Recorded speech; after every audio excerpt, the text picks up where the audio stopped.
ನಮ್ಮ ಜೊತೆಗೆ ರಾಜ್ಯ ಮಹಿಳಾ ಆಯೋಗದ ಅಧ್ಯಕ್ಷರಾಗಿರುವಂತಹ ಡಾಕ್ಟರ್ ನಾಗಲಕ್ಷ್ಮಿ ಚೌಧರಿ ಅವರು ಇದ್ದಾರೆ. ಮೇಡಮ್, ನೀವು ಕೇಂದ್ರ ಸರ್ಕಾರದಿಂದ ಉತ್ತರ ಆಯುಕ್ತವನ್ನು ವಹಿಸ್ತಾ ಇದ್ರಿ. ಇವತ್ತು ಫ್ರೀಡಂ ಪಾರ್ಕ್ ನಲ್ಲಿ ಪ್ರತಿಭಟನೆಯಲ್ಲಿ ಭಾಗವಹಿಸಿದ್ರೆ ಏನ್ ಹೇಳ್ತೀವಿ? ನಾನೊಬ್ಳು ತಾಯಿಯಾಗಿ ನನ್ನ ಮಕ್ಕಳ ಪರ ನಾನು ಬಂದಿದ್ದೀನಿ. ನಾನು ಅವ್ರ ಜೊತೆ ನಿಂತ್ಕೊಳ್ತೀನಿ. ಆ 21 ಜನ ಮಕ್ಕಳಿಗೆ ನ್ಯಾಯ ಸಿಗಲೇಬೇಕು. ಯಾಕೆಂದ್ರೆ ಅವ್ರು ನನ್ನ ಹೊಟ್ಟೆಲಿ ಹುಟ್ಟದೇ ಇರ್ಬೋದು, ಆದ್ರೆ ನನ್ನ ಮಕ್ಕಳು ಸಮಾನನೇ. ಯಾಕಂದ್ರೆ ನನಗೂ ಅದೇ ವಯಸ್ಸಿನ ಮಕ್ಕಳಿದ್ದಾರೆ. ಮತ್ತೆ ಜಂತರ್ ಮಂತರಲ್ಲಿ ಆ ಮಕ್ಕಳಿಗೆ, ಆ ಹೆಣ್ಣು ಮಕ್ಕಳಿಗೆ ಹೊಡೆದಿರೋದು ಆ ಲಾಠಿ ಚಾರ್ಜು, ತಲೆಗೆ ಕಾಲ್ಗೆ ಕೈಗೆ ಹೊಡೆದಿರೋ ಆ ಏಟ್ಗಳು ಮಕ್ಕಳಿಗೆ ಹೊಡಿಲಿಲ್ಲ. ತಂದೆ ತಾಯಿ ಆದಂತ ನಮ್ಮ ಆತ್ಮಕ್ಕೆ ನೀವು ಹೊಡೆದಿದ್ದೀರಾ.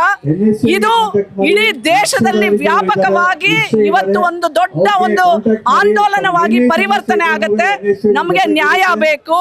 ಇದಕ್ಕೆ ಕಾರಣ ಆಗಿರೋರ ಮೇಲೆ ಶಿಕ್ಷೆ ಆಗಬೇಕು, ಕಾನೂನಿನ ಕ್ರಮ ಆಗಬೇಕು, ಎಜುಕೇಶನ್ ಪಾಲಿಸಿಯನ್ನ ಚೇಂಜ್ ಮಾಡಬೇಕು, ನಮ್ಮ ಮಕ್ಕಳ ಹಕ್ಕುಗಳನ್ನ ನಾವು ಕೊಡಿಸ್ಬೇಕು. ಜಂತರ್ ಮಂತರ್ ನಲ್ಲಿ ಪ್ರೊಟೆಸ್ಟ್ ಮಾಡಿದಂತಹ ವಿದ್ಯಾರ್ಥಿಗಳನ್ನ ಕೇಂದ್ರ ಶಿಕ್ಷಣ ಸಚಿವರು ಟೆರರಿಸ್ಟ್ಗಳು ಅಂತ ಕರೆದ್ರು ಅಂತ. ಅಲ್ಲ ರೀ, ನಮ್ಮ ದೇಶದ ಮಕ್ಕಳನ್ನ ನಾವು ಟೆರರಿಸ್ಟ್ ಅಂತ ಯಾರು ಅಂತಾರಲ್ಲ ಅವ್ರ ಮೇಲೆ ಕಾನೂನು ಕ್ರಮ ಆಗ್ಲೇಬೇಕು. ಯಾಕೆಂದ್ರೆ ನಮ್ಮ ಮಕ್ಕಳು ಬರೀ ಕೈಯಲ್ಲಿ ಹೋಗಿದ್ದು, ನ್ಯಾಯವನ್ನ ಕೇಳಲಿಕ್ಕೆ ಹೋಗಿದ್ದು. ಅವ್ರ ಕೈಯಲ್ಲಿ ಲಾಠಿನೂ ಇರ್ಲಿಲ್ಲ, ಕಲ್ಲು ಇರ್ಲಿಲ್ಲ, ಗ್ರಾನೈಟ್ ಎಲ್ಲ ಇರ್ಲಿಲ್ಲ. ಇದ್ದಿದ್ದು ನಿಮ್ಮ ಹತ್ರ, ಪೊಲೀಸ್ ಅವ್ರ ಹತ್ರ. ಹಾಕಿದ್ದು ನೀವು ಅಲ್ವಾ? ಸೊ ಟೆರರಿಸ್ಟ್ ಯಾರು ಅಂತ ಅವ್ರಿಗೆ ಗೊತ್ತಾಗ್ಬೇಕು. ದೇಶದ್ರೋಹಿ ಕೆಲಸ ಮಾಡ್ತಾರಲ್ಲ ಅವರು ಟೆರರಿಸ್ಟ್. ದೇಶದ ಪರ ನಿಂತ್ಕೊಳ್ಳೋರು ಪೇಟ್ರಿಯಾಟಿಕ್ಸ್, ಈ ದೇಶ ಭಕ್ತರು. ಆ ಮಕ್ಕಳ ಜೊತೆ ನಿಂತ್ಕೊಳ್ಳೋದು ನಮ್ ಕರ್ತವ್ಯ. ಹೈಕೋರ್ಟ್ ನ ಆದೇಶದ ನೆಪ ಒಡ್ಡಿ ಸೋನಂ ವಾಂಗ್ಚುಕ್ ಅವರನ್ನ ಅಕ್ರಮವಾಗಿ ಬಂಧಿಸಲಾಗಿದೆ ಅಂತ. ಅಲ್ಲ, ಅದ್ರ ಪ್ರಕಾರ ಅವರು ಸೋನಂ ವಾಂಗ್ಚುಕ್ ಅವರು ನೋಡಿ, ಈ ಮಕ್ಕಳ ಒಂದು ಶಿಕ್ಷಣದ ನೀತಿಯನ್ನ ಬದಲಾವಣೆ ಮಾಡಬೇಕು ಅಂತ 22 ದಿವಸ ಅವರು ಉಪವಾಸ ಸತ್ಯಾಗ್ರಹ ಮಾಡಿ ಇಡೀ ಈ ದೇಶದ ಮಕ್ಕಳ ಜೊತೆ ನಿಂತಂತ ಸೋನಂ ವಾಂಗ್ಚುಕ್ ಅವ್ರಿಗೆ ನಂದು ಇಲ್ಲಿಂದಾನೇ ಒಂದು ದೊಡ್ಡ ಸಲಾಂ.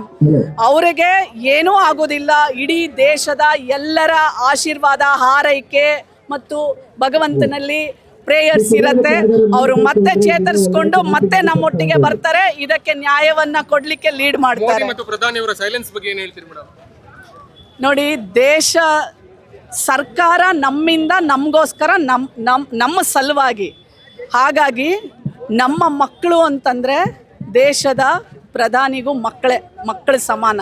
ನಮ್ಮ ಮಕ್ಕಳಿಗೆ ಏನಾದರೂ ನೋವಾದಾಗ, ನಮ್ಮ ಮಕ್ಕಳು ಸತ್ತಾಗ, ನಮಗೆ ಅವಕಾಶದಿಂದ ವಂಚಿತರಾದಾಗ, ಅಲ್ಲಿ ಭ್ರಷ್ಟಾಚಾರವಾದಾಗ ಅವ್ರು ಬಂದು ಮಾತಾಡಬೇಕು, ನ್ಯಾಯವನ್ನು ಆ ಮಕ್ಕಳಿಗೆ ಕೊಡಿಸ್ಬೇಕು. Thank you so much. ಇದು ನಾಗಲಕ್ಷ್ಮಿ ಚೌಧರಿ ಅವರ ಮಾತು. ಕ್ಯಾಮರಾ ಪರ್ಸನ್ ನವೀನ್ ಜೊತೆ ಶ್ರೀರಾಜ್ ಬುಕ್ವಾಡಿ, ಬೆಂಗಳೂರು.